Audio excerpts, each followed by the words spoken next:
Welcome to the Magic of Compassion. I'm Little Woo, and today I want to talk about self-acceptance and the practice of not asking what's wrong with me during times of challenge and what to do when you face that recurring question in your head.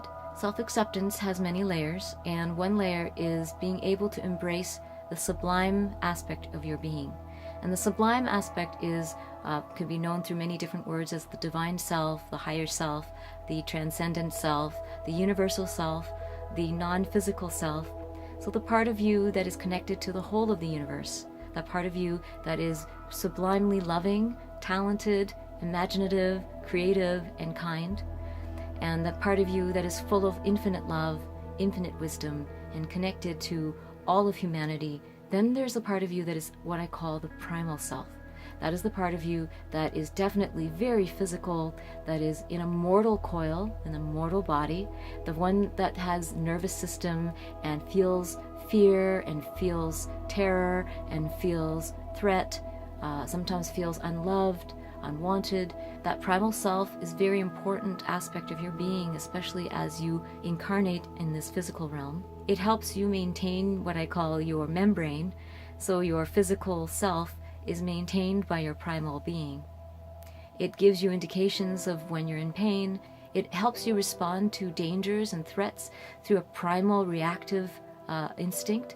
And so it can help you defend yourself, it can help you attack when needed, it can help you run or escape when necessary. This primal self is part of you no matter how much education or meditation that you do. Part of that self-acceptance is to really accept that you have a primal self and that it can respond and act up at times when you feel threatened, and to notice that yes, this is part of me, as much as the PhD educated or the temple meditated self.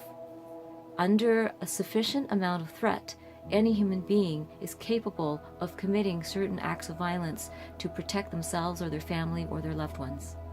And so this is a part of you, and it serves you for a reason. It serves you while you are in physical form, and it's not something to reject or run away from. Accepting yourself as both a sublime being and as a primal being is a very deep level of self-acceptance.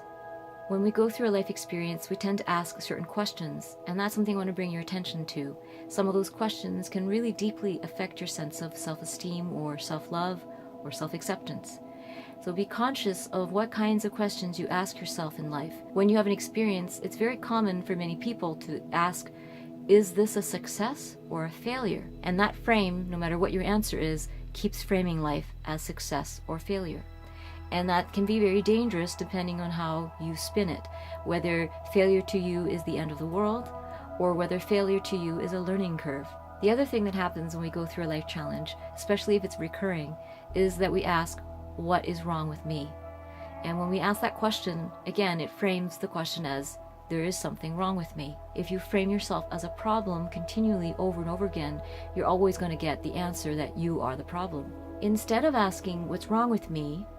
You can still take ownership of your situation and your role in it by asking, what am I doing that might be contributing to this recurring situation or this challenge?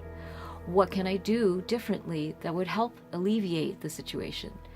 Or what can I learn that will benefit me in the future? Or what can I learn to help myself out of this situation? And so those are different ways of framing it so that you are still taking ownership, but you're not framing yourself as the problem.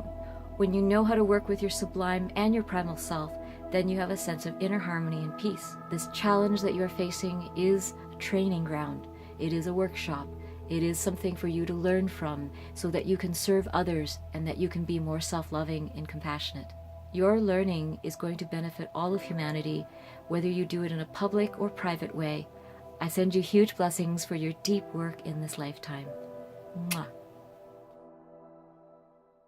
I hope this has helped, and I invite you to join my private email list. Go to littlewoo.org and look for the octopus.